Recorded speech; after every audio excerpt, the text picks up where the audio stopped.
안녕하십니까? 오늘은 우리 민족과 선비족은 같은 민족임을 알리고 이에 따라 모용씨의 연나라와 탁발씨의 북이 등 선비족의 나라들은 우리 민족의 형제의 나라임을 기록의 증거들을 통하여 밝히고자 합니다. 이들이 우리 민족임을 증명하자면 먼저 우리 민족의 시작점부터 살펴보아야 할 것입니다. 상고사에 대한 기록이 부족하기에 절대적인 신뢰는 할 수 없지만 그래도 여러 기록을 모아보면 우리 민족의 시작은 환이라는 집단으로부터 시작됩니다. 환은 환국이라고도 할 수 있는데 그 우두머리를 환인이라고 합니다. 해당하는 기록을 읽어보겠습니다. 우리 환의 건국이 가장 오래되었다. 어느 날 여자아이와 남자아이 800명이 흑수백산의 땅에 내려왔다. 이에 환인 또한 감군이 되어 천계에 살았는데 돌로 불을 붙여 음식을 데워 먹는 것을 처음으로 가르쳤다. 이를 환국이라 하고 그를 천재로 불렀다. 환인 씨는 또 안파견이라 부르기도 하였다. 환단곡이 삼성기의 내용입니다. 여러 기록들에는 환인, 환인씨, 환국 등 환이라는 글자가 들어가는데 환은 신이라는 뜻이니 환국은 곧 신국을 뜻하며 이들은 종교 집단으로 우리 민족의 종교인 선교, 즉 신선교의 집단이었습니다. 기록에 언급되었듯이 이들은 800명으로 시작되었는데 이 소규모의 종교적 집단인 환국은 다시 환웅의 배달국으로 이어집니다. 해당하는 기록을 읽어보겠습니다. 그 후에 환웅씨가 이어 일어나 천신의 조서를 받들어 백산과 흑수 사이로 내려왔다. 자정과 여정을 천평에 뚫고 정지를 천구에 나누어 정하였다. 천부인을 가지고 오사를 주관하고 나라를 이치대로 다스려 백성들을 골고루 이롭게 하며 신시에 도읍을 세우고 배달국이라 하였다. 환단곡이 삼성기의 내용입니다.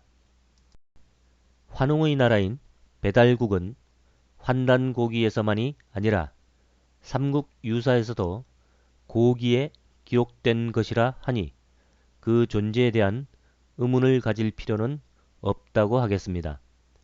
기록을 읽어보겠습니다. 고기에 이르기를 옛날에 환인의 서자 환웅이 여러 차례 세상을 살펴보며 인간들을 구하고자 하였다. 아버지가 아들의 뜻을 알고 삼위태백을 내려다보니 인간들을 널리 이롭게 하겠기에 천부인 3개를 주어 가서 다스리게 하였다. 삼국유사 기 제1의 내용입니다. 환인의 나라는 800명으로 시작되었었는데 환웅의 나라는 3000명으로 늘어납니다. 즉 환웅의 나라 배달국은 어느 정도 규모를 가진 공동체가 됩니다. 해당하는 기록을 읽어보겠습니다. 환국의 마지막 시기에 안파견이 삼위태백을 내려다보니 백성들을 골고루 이롭게 하겠기에 누구를 보내는 것이 좋을 것인가를 물으니 오가들이 모두 말하기를 서자 환웅이 용맹하고 또 어질고 슬기로우며 항상 왕조를 바꾸어 백성들을 골고루 이롭게 하고자 하는 뜻이 있었으니 태백에 보내어 다스리게 할 수 있을 것입니다. 이에 세 종류의 천부인을 주고 조서를 내리기를 지금 사람과 재물이 이미 마련되었으니 그대는 수고로움을 아끼지 말고 무리 3,000명을 데리고 가서 나라를 세우고 가르침을 정하여 이치대로 다스려 자손 만대의 큰 본보기로 삼으라. 환단고기 삼성기의 내용입니다. 이들의 터전이 태백산이라고 하였는데 태백산은 산서성 영구현의 태백산으로 추정됩니다.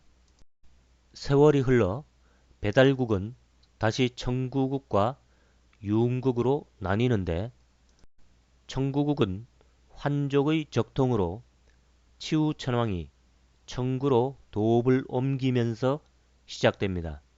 즉 신시에서 청구로 옮겨지는 것입니다. 해당하는 기록을 읽어보겠습니다.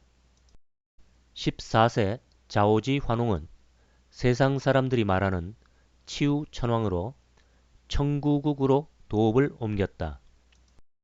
배달은 환웅이 천하를 평정하고 만든 국호이며 그 도읍은 신시라고 한다. 그 후에 청구국으로 바뀌었다. 환단곡이 신시역대기의 내용입니다. 한편 유흥국은 웅족의 나라로 배달국 시절 환족과 결합되어 지냈으나 황제 헌원이 다시 분리 독립하여 생겨나게 됩니다. 해당하는 기록을 읽어보겠습니다. 소전은 웅시에서 분리되었는데 안부련 환웅의 끝 무렵에 소전은 명에 따라 강수에서 병사들을 감독하였다. 소전에서 따로 갈라진 공소는 가축을 잘 기르지 못하여 헌구로 유배시켰는데 헌원의 무리는 모두 그의 후손이다. 환단곡이 태백일사 사만관경 본기의 내용입니다. 황제 유웅씨는 성이 공손이고 이름이 헌원이다. 유웅국 임금 소전의 아들이다. 석시계고략 권일의 내용입니다. 황보밀이 말하기를 옛 유웅국은 황제의 도읍이 있는 곳이다 라고 하였다. 후한서 권백구의 내용입니다. 중국 한족들이 자신의 조상으로 내세우는 황제 공손 헌원이 사실은 우리 민족의 형제인 웅씨족이라는 기록입니다. 즉 웅씨의 후손이 유웅국의 소전이고 그 소전의 아들이 황제로 불리는 공손 헌원입니다. 그 공손 헌원은 공손선비의 선조가 됩니다. 즉 웅족이 곧 선비족이라는 뜻이며 그 자리가 지금의 하북성 석가장시 일대입니다. 황제 헌원이 존재한 자리에 대한 근거는 화면에 소개된 영상을 참고하시기 바랍니다. 갈라졌던 웅족과 환족은 다시 단군 조선으로 통일되는데 이 통일에 앞서 웅족의 나라 단국을 먼저 살펴보아야 합니다.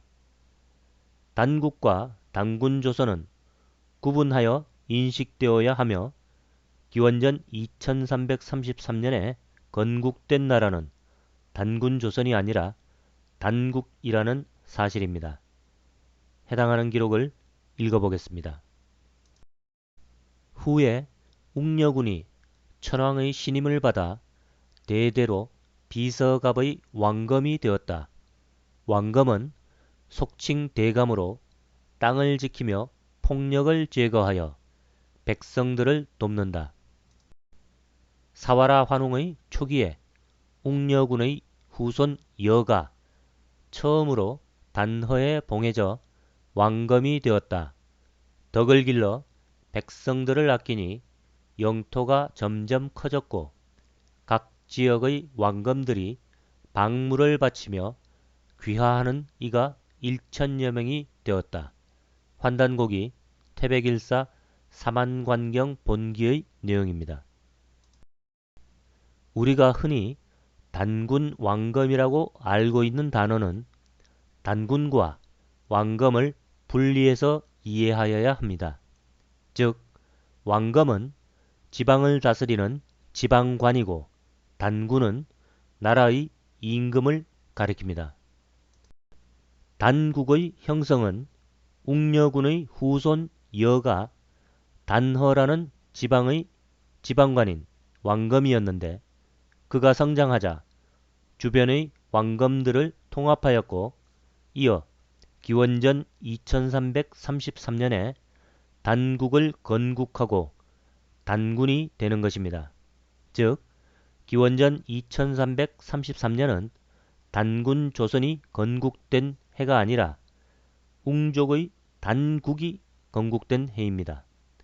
해당하는 기록을 읽어보겠습니다. 무진년 기원전 2333년 10월 무리들이 추대하여 왕검이 되고 국호는 단이라 하니 이것이 단군이다. 제왕 연대력의 내용입니다. 그리고 이 웅족의 나라 단국이 성장하여 마침내 환족을 통합하고 조선이라는 나라를 세우게 됩니다. 즉, 우리가 단군 조선이라고 말하는 그 나라입니다. 해당하는 기록을 읽어보겠습니다. 웅족 중에 단국이 가장 강하였다.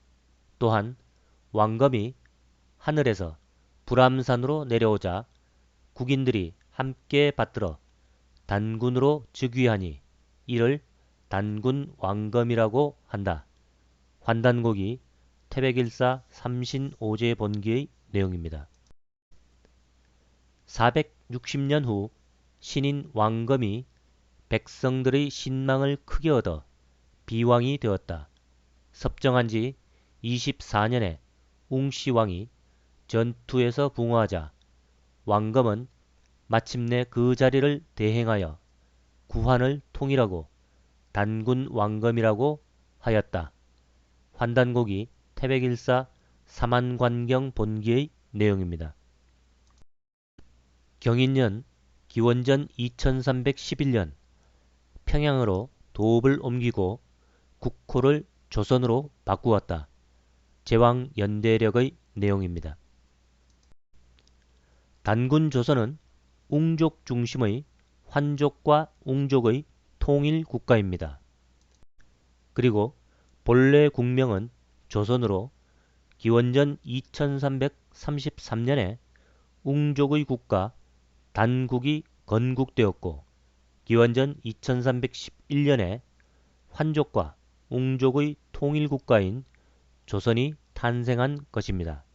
이를 우리 역사에서는 고조선이라고도 합니다. 환국에서 단군 조선까지의 계보를 정리하면 그림과 같습니다. 환인에서 조선까지의 이야기는 승정원 일기에도 기록되어 있는 만큼 전혀 터무니없는 이야기는 아닌 것으로 판단됩니다. 기록을 읽어보겠습니다. 천신 환인의 아들 환웅이 세상으로 나가고자 하였기에 환인은 환웅에게 3,000명을 데리고 태백산 단목 아래로 내려가라 명하였다. 이때 곰 한 마리가 항상 사람이 되기를 빌었는데 환웅이 신비한 약을 주자 여자로 변하였다. 다시 아이를 갖기를 빌자 환웅은 마침내 혼인하여 단군을 낳으니 동방의 군장이 되었다. 국호를 조선이라 하고 평양에 도읍을 두었다. 승정원 일기 영조 41년 12월의 내용입니다. 단군 조선은 이후 다시 부여와 조선으로 갈라집니다. 환족의 후손은 부여이고 웅족의 후손은 조선입니다. 해당하는 기록을 읽어보겠습니다. 원년 병진년 기원전 425년 3월 대홍수로 도성이 물에 잠기자 적들은 크게 혼란스러워 하였다. 구물이 1만 명의 병사를 이끌고 가서 이들을 토벌하니 적들은 싸우기도 전에 자멸하였고 마침내 우화충을 참수하였다. 이에 구물은 장수들의 추대를 받아 3월 16일에 제단을 쌓아 하늘에 제사 지내고 드디어 장단경에서 즉위하였다.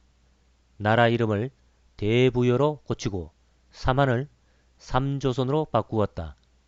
이때부터 삼조선은 비록 단군을 주군으로 받들어 통치를 맡겼지만 전쟁 여부의 권한은 주군에게 존재하지 않았다. 환단고기 단군 세기의 내용입니다. 조선의 위치는 대체로 하북성 석가장시를 중심으로 존재하였고 부여는 그 동쪽에 존재하였습니다. 그 조선의 땅에 기자의 후손들이 기자조선을 세웠고 그 조선의 땅에 위만이 들어와 위만조선을 세웁니다. 그리고 그 땅은 마침내 한나라에게 점령당하여 한사군이 설치됩니다. 이전의 영상에서 낙랑군이 하북성 석가장시에 존재하는 요서에 위치한 것도 모두 이러한 역사 때문입니다. 낙랑군의 위치에 대한 자세한 근거를 확인하고자 하시는 분들은 화면에 보이는 영상을 참고하시기 바랍니다. 북부여의 시절에 그 조선의 땅에는 탁발선비와 모용선비의 공통조상인 섭신이 존재하였습니다. 그는 선비왕 혹은 자몽왕으로 불렸는데 이후 그 자리에 남은 이들이 모용선비가 되고 북으로 이동한 이들이 탁발선비가 됩니다. 이들이 웅족의 후손이라는 것은 다음의 기록을 통해서도 알 수 있습니다. 탁발은 황제의 묘예이다. 북방에서는 토를 탁이라 하고 후를 발이라 하니 황제 토덕을 말하는 것이다. 흠정고금도서 집성 명륜휘편 시족전 제11권의 내용입니다. 단군조선 이후의 계보를 간단히 정리하면 화면에 보는 바와 같습니다. 모용선비나 탁발선비는 모두 황제 헌원의 후손이니 웅족의 후손이 되는 것입니다.